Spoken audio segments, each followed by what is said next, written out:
In a move that's sending shockwaves through the global agricultural market, China has just stopped buying American soybeans. This isn't just a minor trade hiccup, it's a seismic shift in the world's food supply chain, and it's already having major consequences for farmers, businesses, and families across the United States. The ripple effects of this decision are being felt not just in rural America, but in cities, suburbs, and even in international markets. Let's break down what's happening, why it matters, and how it could impact you, whether you live in the heartland or in a big city.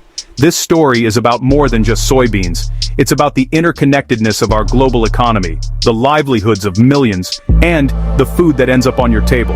President Trump's response to this crisis: billions in emergency aid for American farmers. The administration is rolling out a massive bailout package, aiming to cushion the blow for those hit hardest by the sudden loss of their biggest customer. This is one of the largest government interventions in agriculture in recent memory, and it's a clear signal that the stakes are sky high. But what's really at stake here?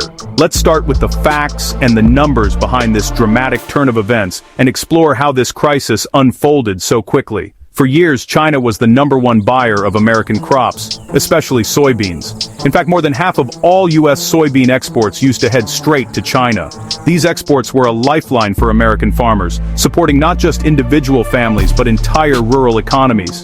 Every year, billions of dollars worth of soybeans would leave American ports bound for Chinese markets where they were used to feed livestock and produce food products for a growing middle class. The relationship was mutually beneficial. American farmers found a reliable market for their crops, while China secured a steady supply of a key ingredient for its booming agricultural and food industries.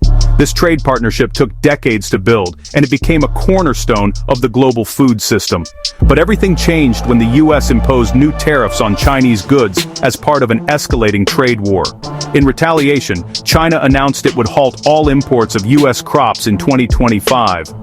This wasn't just a symbolic gesture, it was a direct hit to the American agricultural sector, cutting off access to a market that had taken decades to build. Suddenly, the future for many farmers became uncertain overnight. The trade war, which started as a political maneuver, quickly turned into an economic standoff with real-world consequences. Tariffs and counter-tariffs have become weapons in a battle that's left farmers caught in the crossfire, unsure of what the next season will bring. The immediate result? American farmers are now sitting on mountains of unsold grain. With nowhere to send their crops, prices have crashed to levels not seen in years. Barns and silos are overflowing, and the financial pressure is mounting. Many farmers are facing tough choices, whether to hold on to their crops and hope for a turnaround, or sell at a loss just to keep their operations afloat. The ripple effects are being felt far beyond the farm gate. Equipment dealers, seed suppliers, and local businesses that depend on farm income are all feeling the squeeze. The uncertainty is making it harder for farmers to plan for the future, invest in new technology, or even hire seasonal workers. For some, the stress is becoming overwhelming, leading to difficult conversations around kitchen tables about whether to continue farming at all. To try to soften the blow, the Trump administration has announced a bailout package worth between $10 and $13 billion. This emergency aid is designed to help struggling farmers cover their losses and keep their businesses running during this turbulent time. The money is supposed to provide a safety net, ensuring that family farms don't go under while the trade war plays out. But the process of getting that money into the hands of those who need it is proving to be anything but simple. The aid package is complex, with eligibility requirements, paperwork, and deadlines that can be confusing even for experienced farmers. And with so many people applying for help at once, the system is under tremendous strain. Here's the catch: distribution of the bailout funds is currently on hold. Why? Because a government shutdown has left key agencies closed and critical staff furloughed. Farmers are lining up at government offices, only to find the doors locked and the desks empty. The very people who are supposed to process aid applications and cut checks are not at work, leaving those in need of help stuck in limbo. For many, this is a double blow. Not only have they lost their main market, but now the promised government support is out of reach. The frustration is growing, and so is the sense of abandonment in rural communities that feel left behind by Washington. With key officials furloughed, the machinery of government aid has ground to a halt. Farmers who were counting on quick relief are now facing weeks or even months of uncertainty. For many, this delay could mean the difference between staying in business and shutting down for good. The stress and anxiety are palpable in rural communities, where every day without support brings new challenges. Some farmers are turning to local banks for emergency loans, while others are relying on family and neighbors to get by. The sense of community is strong, but the resources are limited, and the clock is ticking. Meanwhile, China isn't waiting around. They've turned to other suppliers, mainly Brazil and Argentina, to fill the gap left by American crops. South American farmers are ramping up production, and cargo ships loaded with Brazilian and Argentinian soybeans are now docking at Chinese ports. Chinese buyers are forging new relationships, inspecting South American crops, and signing long-term contracts that could reshape global trade for years to come. This shift is not just a temporary fix. It's a strategic move that could permanently alter the balance of power in the global agricultural market. As China invests in infrastructure and logistics in South America, American farmers risk losing their competitive edge for good. Even if the trade war were to end tomorrow, there's no guarantee that China would return to buying American crops at previous levels. Once supply chains shift and new partnerships are formed, it can be incredibly difficult to win back lost business. American grain silos sit idle. Farm equipment gathers dust, and business leaders across the agricultural sector are left wondering what the future holds.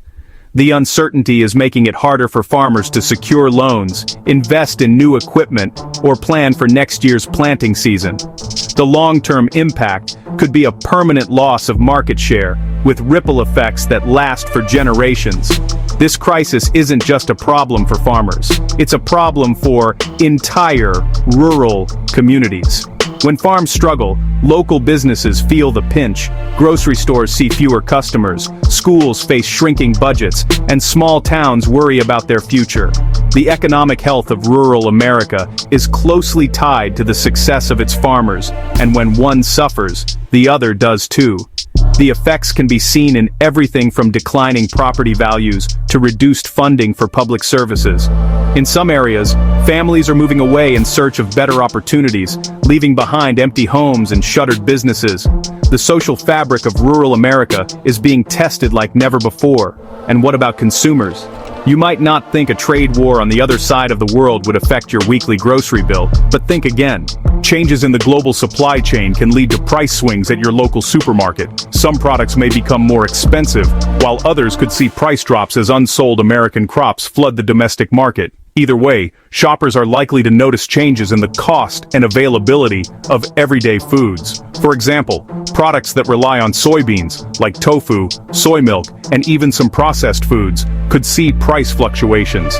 Meat prices might also be affected, since soybeans are a key ingredient in animal feed.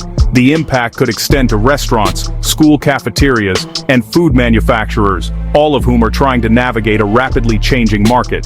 The bottom line is this: trade wars have big, messy ripple effects that reach far beyond the negotiating table. What starts as a dispute between governments can quickly spiral into a crisis affecting millions of people: farmers, business owners, workers, and families. The interconnectedness of our economy means that no one is truly insulated from these shocks.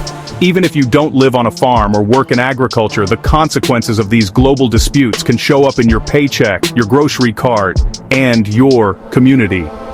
The story of American soybeans is a reminder that in today's world, local actions can have global consequences, and vice versa. So, will the $10 to $13 billion bailout be enough to keep America's farmers afloat? Or is this just the beginning of a much larger problem? As the trade war drags on, uncertainty hangs over the agricultural sector like a storm cloud. Farmers are left with tough decisions, policymakers are under pressure to find solutions, and the rest of us are left to wonder how it will all play out. The choices made in the coming months will shape not only the future of American agriculture, but also the broader economy and the lives of millions of people. The stakes are high, and the outcome is anything but certain. We'll be following this story closely, bringing you updates on the bailout, the trade war, and what it all means for you and your community. Hit subscribe to stay informed, and let us know in the comments how these changes are affecting you. The story of America's farmers is the story of all of us, so let's keep the conversation going. Whether you're a farmer, a business owner, or a consumer, your voice matters in this national conversation. Stay tuned for more in-depth coverage, expert interviews, and real stories from the people at the heart of this crisis.